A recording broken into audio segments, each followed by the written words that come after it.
Hey, what is up, mortals? It is BubblyNami here with a new video for you. Welcome to part 7 of What If Eri Was in Class 1A. I just wanted to greet you guys by saying sit back and relax. You're in for a treat. And so, we begin.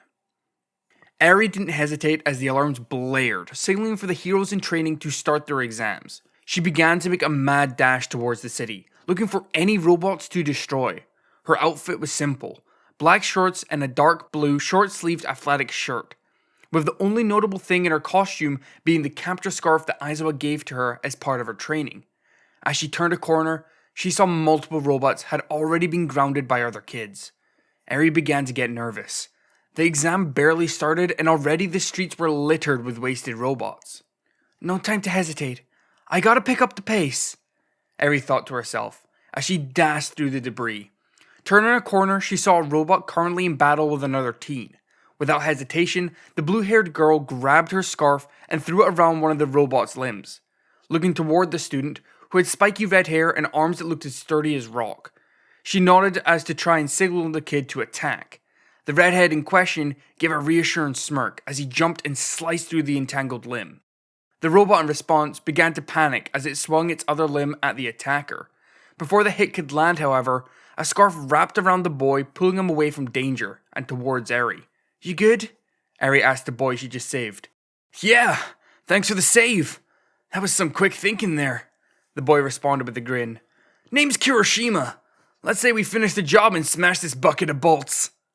Eri simply responded with a prompt nod as the duo charged the weakened robot. Eri took note of a nearby lamppost and tossed her scarf once again, wrapping the cloth around the pole. She used the energy of that force to propel herself into the air, when she then promptly wrapped her scarf around the bot once again, this time in its neck area. Tugging on the material, the scarf instantly hardened.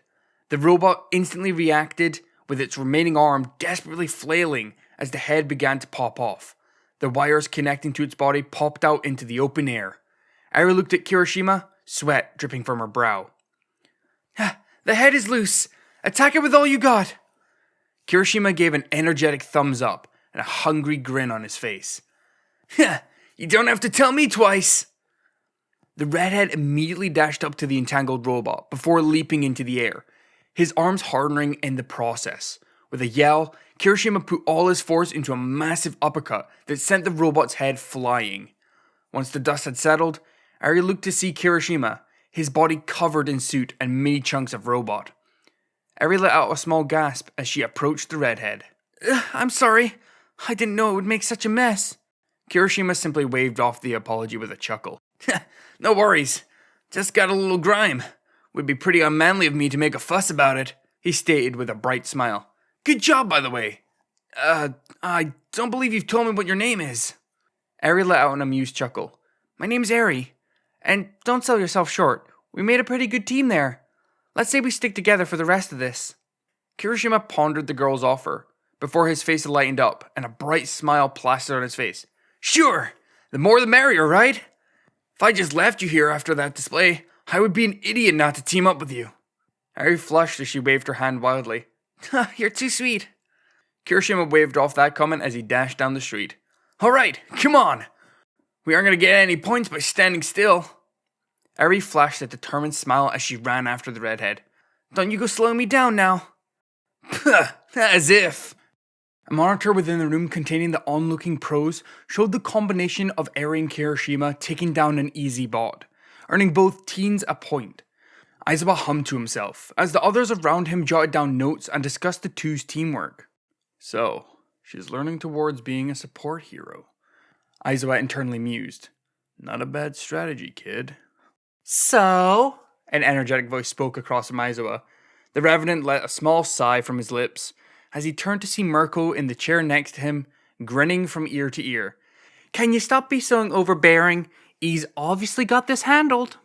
Aizawa gave the rabbit hero a skeptical glare, as he directed his attention back to the monitor, displaying the battles in the fake city. Well, I'd hope for that to be the case.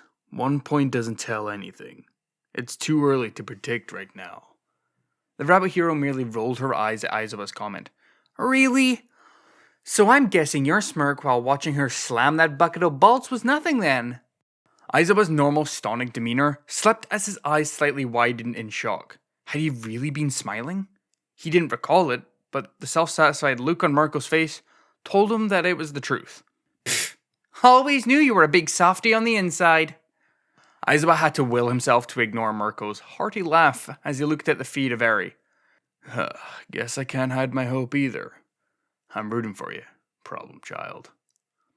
As the exam went on, Eri and Kirishima found a rhythm that provided efficient in downing bots. Eri would initiate the fight, playing distance, while Kirishima came in when an opening presented itself. While the robot switched its focus to the redhead, Eri would wrap her scarf around the robot, leaving it vulnerable, for Kirishima to finish it. With their strategy, they were able to eliminate a good number of one-pointers, and even a couple of two-pointers. Ha! We're doing pretty good, wouldn't you say? Kirishima piped up as he stood over yet another destroyed robot. Eri leaped down from the lamppost she managed to perch herself on, as she began recollecting her scarf. Honestly, yeah, but that's no reason to slow down. This is a competition, remember? Before the conversation could continue any further, the duo was interrupted by a loud rumbling. They looked up to see two three-pointer robots flying up in the air. The teens tensed as the robots focused in on them. The two tensed themselves, preparing for a fight, when... Fucking die! Like a bat fresh out of hell, a stream of explosions came careering into the robots. Upon contact, a focused fury of explosions spelt the end of the poor scraps of now melted metal. As the debris fell around Eri and Kirishima, the attacker landed down to the ground ahead of them. As they wiped the sweat off their brow with their forearm, seeing who it was, Eri audibly showed her displeasure as she groaned at the sight of Bakugo. The ashen blonde simply scoffed at Eri, while Kirishima gave the other boy a big toothy grin. Whoa, good moving there, dude! Thanks for the save! Bakugo let out a dark chuckle escape his lips as he looked towards the duo. Huh, I didn't even know you two were here. I just came for the points. Now both of you do me a favor and stay the hell out of my way! Without any hesitation, Bakugo propelled himself back into the air, looking for new robots to burn up. Kirishima looked confused while Eri made her annoyance of the boy visibly clear, crossing her arms with a childlike pout on her face. Man, he's a jerk. Kinda. Rude. Self-absorbed. Cool. Eri was caught off guard by Kirishima's response. The redhead looked to his partner with sparkles in his eyes. I mean, yeah, the attitude could be worked on, but the way he just busted those bots, like it was nothing? Ugh, that was so manly! Eri could only stand in a stupefied awe of Kirishima's reasoning, her brow raised in puzzlement. She quickly shook the look off from her face. More pressing matters were of concern right now. Sure, whatever. Let's just keep at it. Kirishima looked confused at Eri's sudden curt attitude. Nevertheless, he obliged as the two kept on searching for new targets. As the time for the entrance exam came to a close, Eri and Kirishima were able to get a great amount of points, the two even being able to down a triple pointer. If Eri counted right, the duo of her and Kirishima were able to grab about 40 points. Not so bad for the support strategy she went for. While she had yet to land a finishing blow, that was Kirishima's job, she hoped her support in the attack would be enough to count towards the points.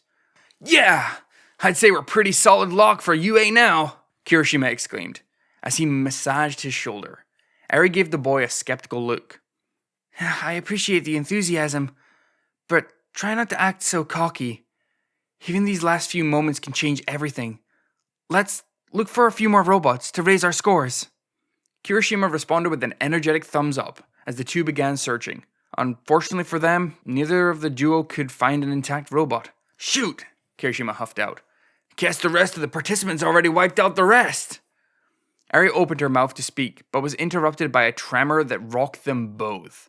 Rushing to the source, the two saw the biggest robot yet, its height dwarfing some of the buildings of the city. That must be the 0-pointer, Eri shakily let out. Kirishima shared the girl's sense of nervousness, both frozen as multiple students ran past them to get away from the robot. Kirishima glanced down as his eyes widened.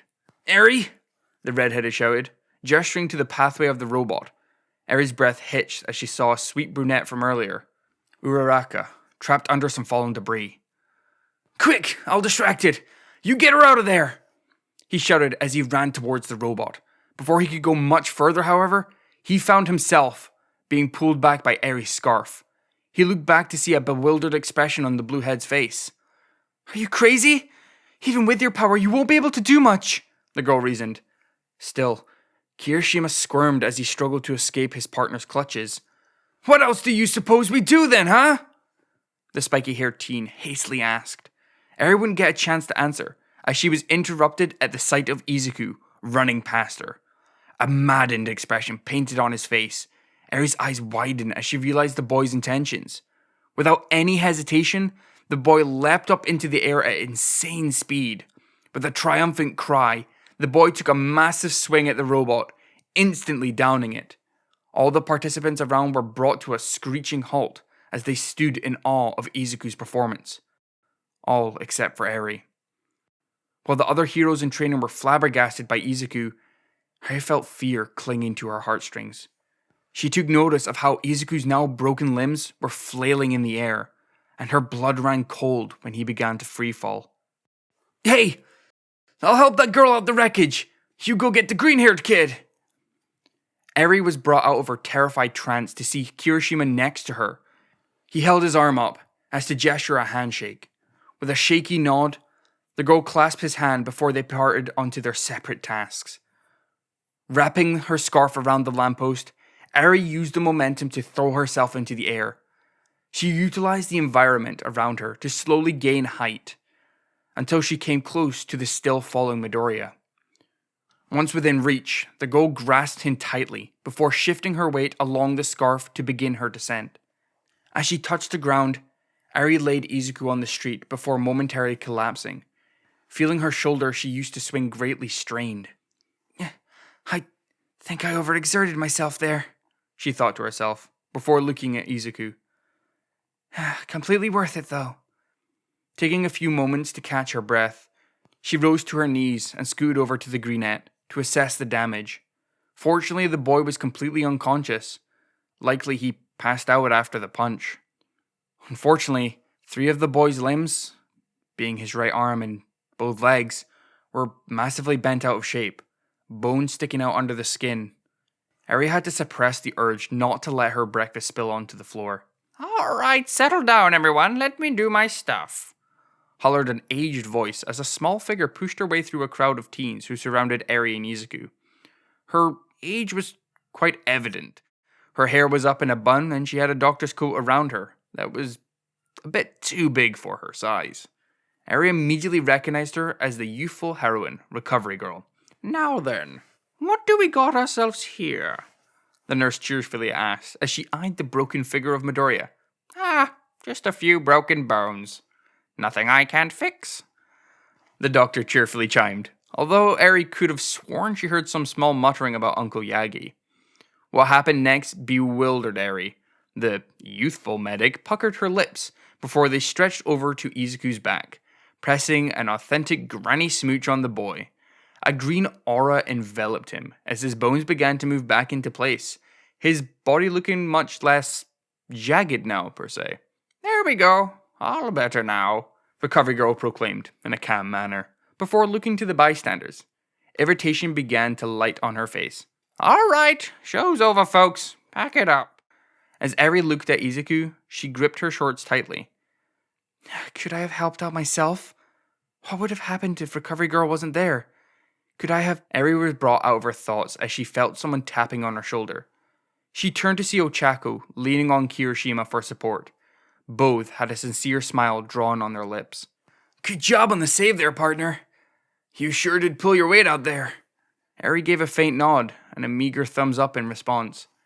But inside she felt that it wasn't exactly the case. As the praise came from both the redhead and the Ochako, the brunette couldn't help but tone them out, as she began to tear herself up inside. Did she really deserve to be a hero, if she couldn't even use her quirk to save her best friend? Thank you all so much for indulging yourselves in the story thus far. I really do hope you enjoyed it.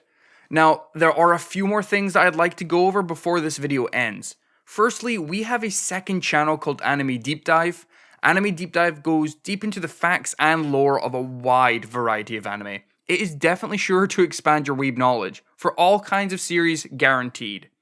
On top of that, we have a third channel as well called We the Celestial Naruto What Ifs. It's what we do on this channel already, but in the vast world and lore of Naruto. Go check it out if you're in the mood for some jutsu action. Secondly, on behalf of We the Celestials, I'd like to thank everyone involved in the production of today's awesome content. Their details will be in the description below. Lastly, if you are interested in what we do here at We the Celestials, then I would like to extend our invitation to join the team. The only caveat being we can only accept members 16 years and up to join our crew. You can sign up for whichever category fulfills your interests by joining the recruitment Discord using the link in the description below. Our Discord is an all-round fantastic place to be. Whether you're a fan or you're looking to join our band of misfits, we're always looking for members to join us. Well, that's it for us from today's video, so thank you all so much for watching, and have a great day.